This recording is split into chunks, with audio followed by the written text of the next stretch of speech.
Good evening. Tonight we're reading Pride and Prejudice by Jane Austen. Chapter 2. Mr. Bennet was among the earliest of those who waited on Mr. Bingley. He had always intended to visit him, though to the last always assuring his wife that he should not go. Until the evening after the visit was paid, she had no knowledge of it. It was then disclosed in the following manner. Observing his second daughter employed in trimming a hat, he suddenly addressed her with, "I hope Mr. Bingley will like it, Lizzie." "We are not in a way to know what Mr. Bingley likes," said her mother resentfully, "since we are not to visit." "But you forget, mamma," said Elizabeth, "that we shall meet him at the assemblies, and that Mrs. Long has promised to introduce him." "I do not believe Mrs. Long will do any such thing. She has 2 nieces of her own. She is a selfish, hypocritical woman, and I have no opinion of her." "No more have I," said Mr. Bennet, "and I am glad to find that you do not depend on her serving you." Mrs. Bennet deigned not to make a reply, but, unable to contain herself, began scolding one of her daughters. "Don't keep coughing so, Kitty. For heaven's sake, have a little compassion on my nerves. You tear them to pieces." "Kitty has no discretion in her coughs," said her father. She times them ill." "I do not cough for my own amusement," replied Kitty fretfully. "When is your next ball to be, Lizzie?" "Tomorrow fortnight." "Aye, so it is," cried her mother, "and Mrs. Long does not come back till the day before, so it will be impossible for her to introduce him, for she will not know him herself."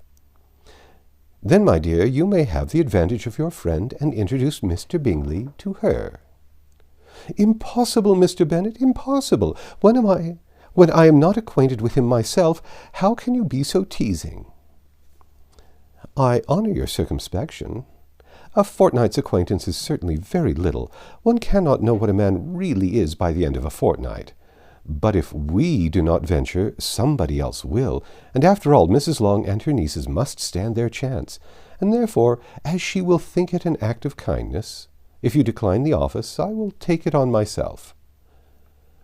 The girls stared at their father. Mrs. Bennet said only, "Nonsense, nonsense." "What can be the meaning of that emphatic explanation?" cried he. "Do you consider the forms of introduction and the stress that is laid on them as nonsense? I cannot quite agree with you there. What say you, Mary? For you are a young lady of deep reflection. I know, and read great books and make extracts." Mary wished to say something very sensible, but knew not how. "While Mary is adjusting her ideas," he continued, "let us return to Mr. Bingley." "I am sick of Mr. Bingley," cried his wife. "I am sorry to hear that. But why did you not tell me so before? If I had known as much this morning, I certainly would not have called on him. It is very unlucky, but as I have actually paid the visit, we cannot escape the acquaintance now."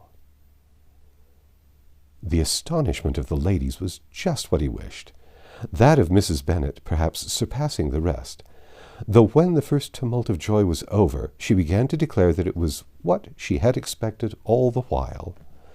"How good it was in you, my dear Mr. Bennet! But I knew I should persuade you at last. I was sure you loved your girls too well to neglect such an acquaintance. Well, how pleased I am, and it is such a good joke, too, that you should have gone this morning and never said a word about it till now." "Now, Kitty, you may cough as much as you choose," said Mr. Bennet, and as he spoke he left the room, fatigued with the raptures of his wife. "What an excellent father you have, girls," said she, when the door was shut. "I do not know how you will ever make him amends for his kindness, or me either, for that matter. At our time of life it is not so pleasant, I can tell you, to be making new acquaintances every day. But for your sakes we would do anything. Lydia, my love, though you are the youngest, I dare say Mr. Bingley will dance with you at the next ball." "Oh," said Lydia stoutly, "I'm not afraid, for though I am the youngest, I'm the tallest." The rest of the evening was spent in conjecturing how soon he would return Mr. Bennet's visit, and determining when they should ask him to dinner. That's the end of Chapter 2. Come back tomorrow and we'll read Chapter 3.